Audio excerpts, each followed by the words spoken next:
Pinababalik ng DPWH ang 45 billion pesos na pondo nito sa 2026 national budget na tinapyas ng Senado dahil sa mas mababang costing ng mga materyales sa mga proyekto. Kinontra naman yan ng ilang senador. Nasa frontline ng balitang yan, si Rainiel Pawid. 45 billion pesos sa pondo ng DPWH ang pinagdebatehan kahapon sa Bicameral Conference Committee hearing. Dito nagkasagutan sina Senator Amy Marcos at DPWH Secretary Vince Dizon. Bakit daw biglang pinapabalik ng ahensya ang bilyones na pinatanggal nila noon? Vince Dizon is no engineer. He's an economist and a political aide. Lokohan na lamang to.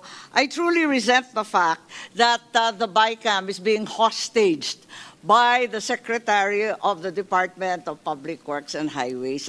Hindi po pwedeng huminto ang trabaho sa DPWH. We are doing the best we can given the current situation. Hindi kita pinahihinto sa trabaho mo.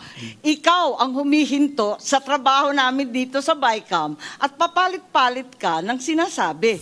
Paliwanag ni Dizon, naniniwala silang may overpricing sa mga materyales na binibili sa infrastructure projects, kaya okay sa kanila noon na tapyasan ng pondo. Pero ang nangyari raw sa Senado, sa halip na sa materyales lang ang bawas, ginawa ito sa buong proyekto.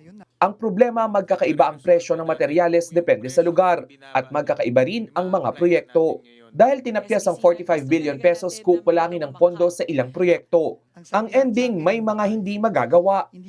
Our fear is, and I will show later some examples, that the cut made using our adjustment factors, as Senwin correctly pointed out, across the board, across roughly 10,000 projects in the General Appropriations Bill may result inevitably in projects that will end up being unimplementable.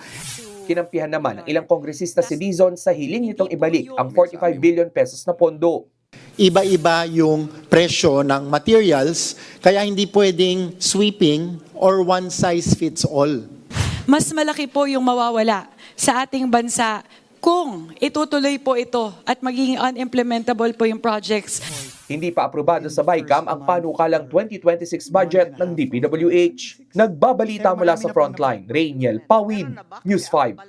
Mga kapatid, Cheryl Cosing po. Maging maalam at may pakialam sa mga napapanahong issue at headlines. Mag-follow at mag-subscribe na sa social media pages ng News 5.